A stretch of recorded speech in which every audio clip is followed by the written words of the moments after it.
From the Denver Broncos Media Center, welcome to Broncos Country Tonight. Welcome to Broncos Country Tonight as we break down the Broncos' final preseason game win over the Minnesota Vikings 23-13.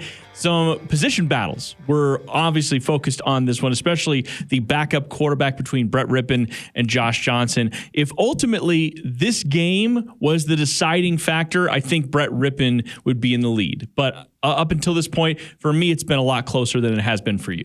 I just see Josh and Brett battling it out in camp every day, and I see Brett being more consistent. Does Josh have a bigger arm than Brett Rypien? Yes, he does. But has he been more consistent with it? No, he hasn't. And I think the numbers were padded a little against Dallas with the deep ball, the 50-50 balls to wide receivers down the field. But in the end, Brett Rypien has shown a core competency in guiding an offense and moving the chains, and I think he's just been more consistent with that, especially over these last two games. You look at the Buffalo game, you look at the Minnesota game, they drove the field. Now he did get the batted ball interception in the end zone, and that is something to keep your eye on, but I just felt like he was more consistent moving the football. Yeah, the only sack given up in all the preseason, the only interception in all the preseason, they both belong to Brett Rypien. In the end, it's not even really all about that. And the fact that we are saying that the Broncos only gave up one sack for the entirety of the preseason is remarkable. That is amazing. That either says something about the quality of the O-line or the quality of the people rushing against them, one of the two. And we had some of Buffalo's starting defense going after them. And then the one sack was a fourth down, end of game,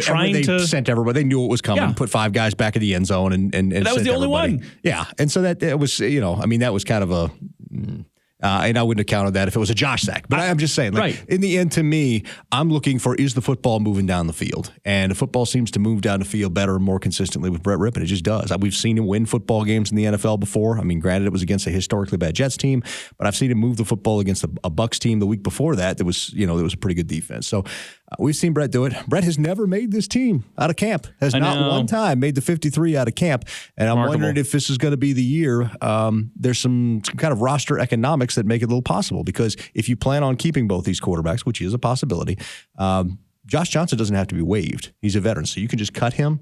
Brett would have to go through the waivers process, and you'd figure that the Texans would probably pick him up. So if you keep Brett on the 53, cut Josh, move him to the practice squad, and then turn around and call him up if you need to, then I think you're set. You could keep both these guys and at minimal cost. And it kind of feels like the Broncos would prefer some version of that, just not two on the active 53, because they have some big decisions that they ultimately have to make. And we'll obviously spend the rest of this week kind of breaking all that down. Some of the moves already coming in, but I wanted to get to something in the game that absolutely had to happen. The Broncos in the third preseason game, we kind of marked it down as like, boy, it would be great to see this. The running game finally got on track, averaging 5.9. In fact, the first half with Brett Rypien in, averaging 8.4, just a little feather in your cap there. But the running game got back on track between Mike Boone and Divine Ozigbo, both really running well. Hardy had a couple of nice runs in there. So I don't know what transition between the first two games to that last game, but certainly by that last game, the Broncos had sort of figured a few things out. I had, and I feel like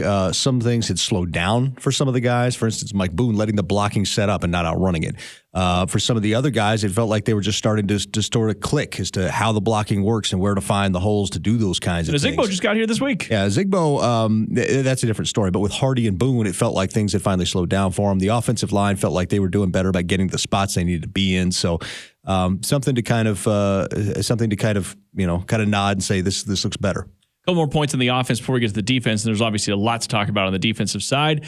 KJ Hamler back out there. I thought he looked tremendous. Brandon Johnson got a little dinged up with a high ankle sprain. We'll see what that ends up shaking out as far as the rest of the receiver room goes when they construct the 53. But at least for the short term, the look at KJ Hamler, who's going to be out there against Seattle, that had to feel good, I think, for the coaching staff as well as Hamler. Well, especially for KJ Hamler. That's how you build confidence right there. And I tell you, he got popped on one of those receptions. He got absolutely leveled, and he bounced right up. He was up so fast. I was like, was he even down?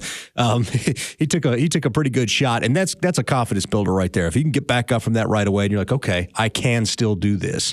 For some guys, it takes longer. For some guys, it takes longer to mentally get back to the spot that hey, I can plant on this. I can make this cut. I can do this. I can take this hit.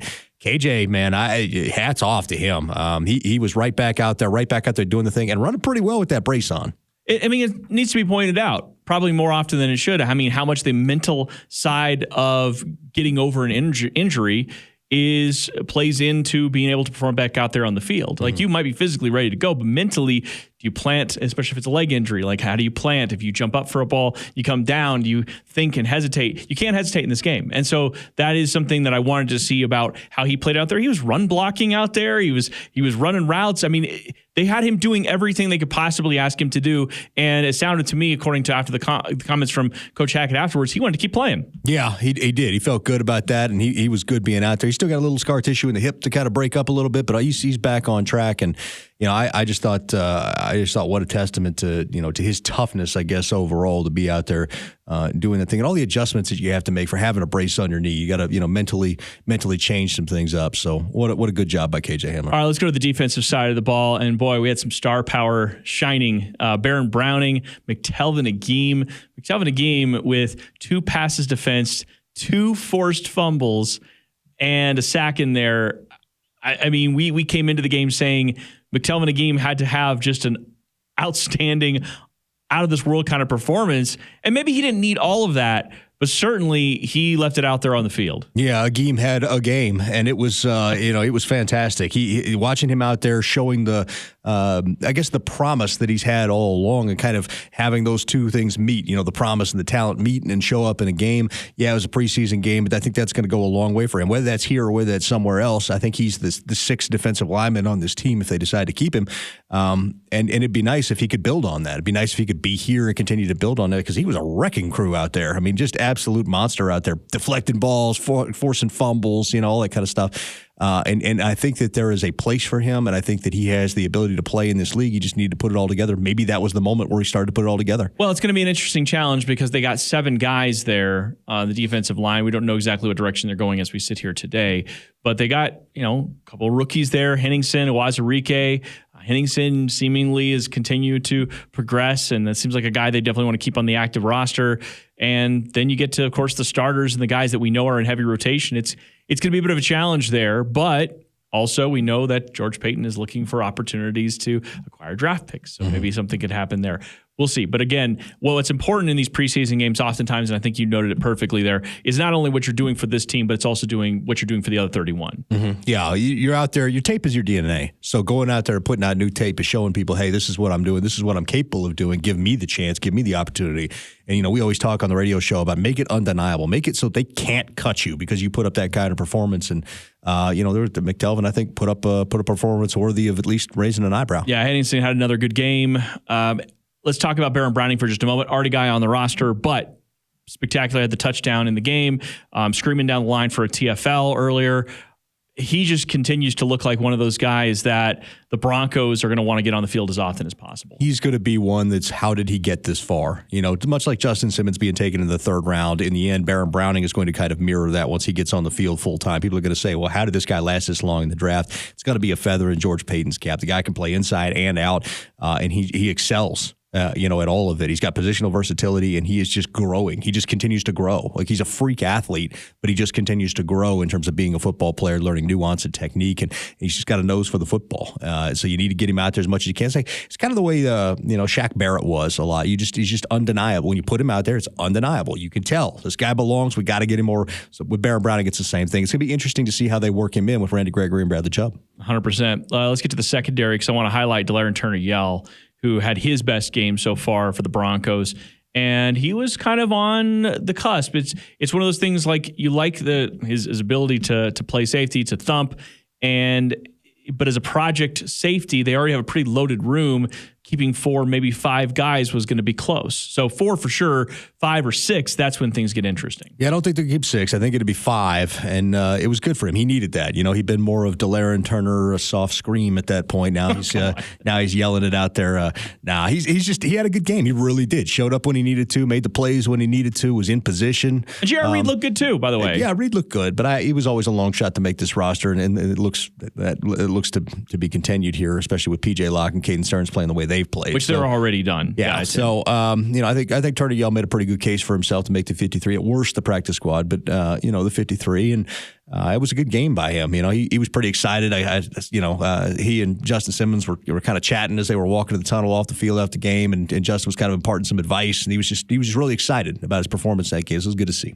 All right. Anybody else stand out to you in this game that deserves sort of some extra accolades? Because, again, all the cuts are going to be coming down here in the next 24 or so hours, and it's going to be kind of an interesting time for several of these guys. Yeah, I think the positive note, I thought Mike Boone looked better than advertised. He looked back to being the shifty Mike Boone we saw on tape like 2 seasons ago, whatever it was, and I think that's something to kind of raise an eyebrow about how much he's going to eat into the running back carries. We don't really talk about that much, but how much he's going to eat into those carries, and he will get some. On the other side, Jalen Virgil, I thought that was probably not a great performance for a guy looking to try to snag a spot on the 53 Wasn't a great start. Just all around. I mean, he did have the 4 catches, I think, for 50-something yards, but especially with the special teams play as well, it was just oof. So, practice squad maybe for him, we'll see. Obviously you'd have to clear waivers and all that kind of stuff, but with Brandon Johnson and the high ankle sprain, you thought that was an opportunity for Jalen Virgil to come through and make his mark, and I didn't feel like he necessarily did. Yeah, and it might end up being Seth Williams getting that opportunity. He had a pretty tough drop in the game, but I think overall, being that he's been here already, I think that they'd like to maybe just see him continue. So I'm kind of with you on that. Montreal Washington, of course, had the great return, the end around that went for the touchdown. That was a nice little play design. Mm-hmm. But yeah, I mean, overall, I think it's just a good response. And I asked Coach Hackett about it after the game, about the response from the Buffalo Bills game and how his team prepared this week and then got ready to play this game. And he noted the physicality that they had, the energy that they had, and it looked like 2 different teams. And I think you wanted to see that. Yeah, you did. You wanted to see a Broncos team that was able to impose their will, even if it was the Vikings, who aren't the greatest defense, but they were able to do that. And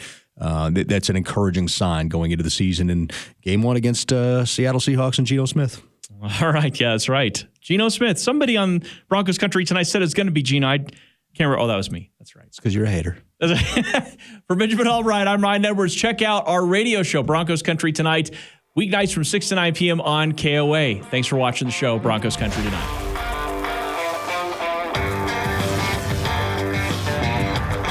Denver's going to win. You can stand up and salute in Denver, and you got the world champions that live in your town.